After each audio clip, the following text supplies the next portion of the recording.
So Greg, we talk about ground reaction forces. How important are they? They're everything. Ground reaction forces are when you push it into the ground, guess what? The ground reacts and pushes back. Those ground reaction forces help move the club.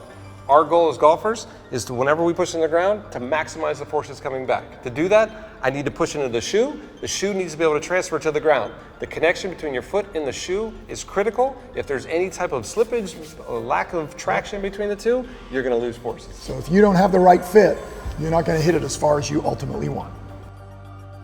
Greg, let's talk about these ground reaction forces and really how they come together to make you a better golfer. So we know that the ground is the ultimate in starting the power source for the golf swing. That's right. So over the last 5 to 10 years, I think a lot of the sports science out there has showed us exactly how important it is in the golf swing. There's lateral, Yep. so I can push side to side. Yep. We don't think golf of lateral, but there's a lot of lateral. There is a lot of lateral because you're loading into your trail side and then you're moving back into your lead side, and that has a reaction on the golf club. That's how we shallow the club. And you think about, like, why do we want a weight shift? Why do we want lateral in the golf swing? Well, if I shift lateral, I actually hit the ground harder. If I hit the ground harder, the reaction force is harder.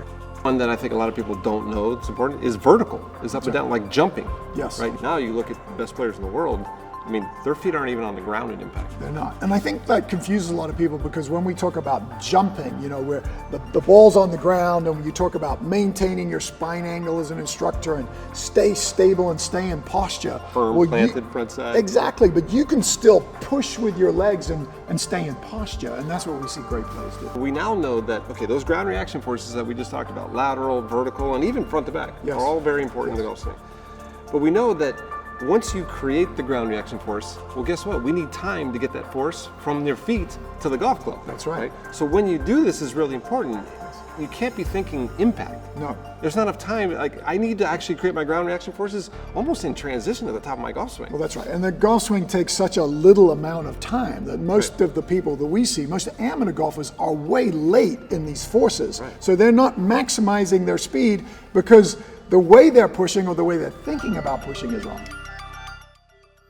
We know that the best golfers in the world use the ground to create the force. They create these forces in all different ways. They create these torques, and all those forces come up and move the club. That's right. Now let's talk about shoes for a second. Yeah. Right. But when we look at shoes at the Titleist Performance Institute, what we do is we're really looking at maximizing your integration with the ground, and that shoe becomes a very important factor. Like I said, the art here is creating a shoe that can absorb the forces when you're walking, but maximize the ground reaction forces when you're swinging. That's right. The cool thing about the sports science is we're learning how these ground reaction forces can be harnessed, and with some really brilliant minds, we can figure out how to maximize those forces. And when you put the shoe on, your forces go up.